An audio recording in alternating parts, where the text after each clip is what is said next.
Hallelujah. स्वागत है आप सबका मेरी भविष्यवाणियों की पुस्तक में। तो आइए हम आज के पवित्र वचन को पढ़ेंगे जो कि परमेश्वर की दासी पास्टर सोनिया यूसुफ नरूला जी के द्वारा लिखा गया है। धन्यवाद का बलिदान। जैसा कि पहला तिमोथियुस अध्याय 1 उसकी 17 आयत में लिखा है, अब सनातन राजा अर्थात अविनाशी अनदेखे एकमात्र परमेश्वर का आदर और महिमा युगानुयुग होती रहे।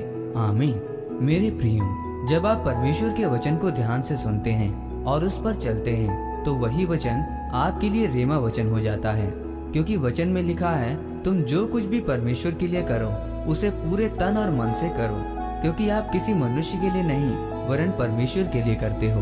पहला राजाओं अध्याय 10 उसकी 2 आयत में लिखा है, वो तो बहुत भारी दल के साथ मसालों और बहुत सोने और मणि से लदे ऊंट साथ लिए हुए यरूशलेम को आई और सुलेमान के पास पहुंचकर अपने मन की सब बातों के विषय में उससे बातें करने लगी। यानी शिबा की रानी ये जानती थी कि उसे राजा सुलेमान के सम्मुख कैसे भेंटों के साथ जाना है। तो आप सोच कर देखें, हमारा परमेश्वर जो राजाओं का राजा है तो हमें कैसे उसके सम्मुख जाना है।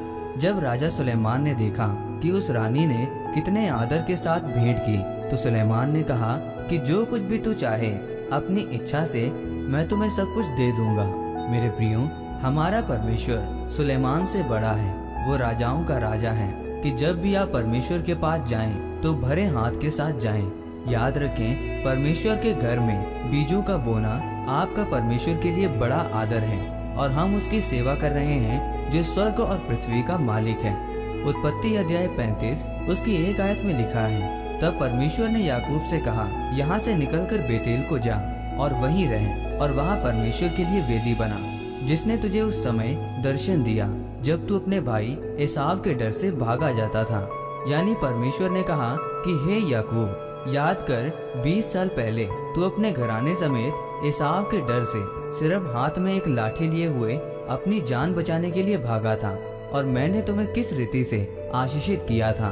इसीलिए अब तू वेदी बना और मेरा धन्यवाद कर और अपनी मेल बलियों ओम बलियों को परमेश्वर के आगे चढ़ा। इसीलिए मेरे प्रियो, आज अगर परमेश्वर ने आपको चुना है अपना कीमती लहू देकर, तो इसका मतलब परमेश्वर ने आपको मुफ्त में मोल नहीं लिया और उसने अपना कीमती लहू कुर्बान किया है। और आज आपका समय है कि आप परमेश्वर के लिए मूल्य अदा करें। आमीन।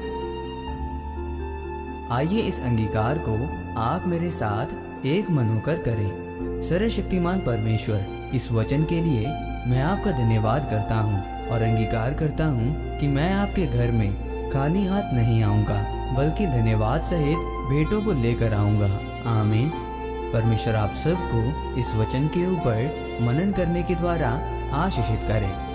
आमीन।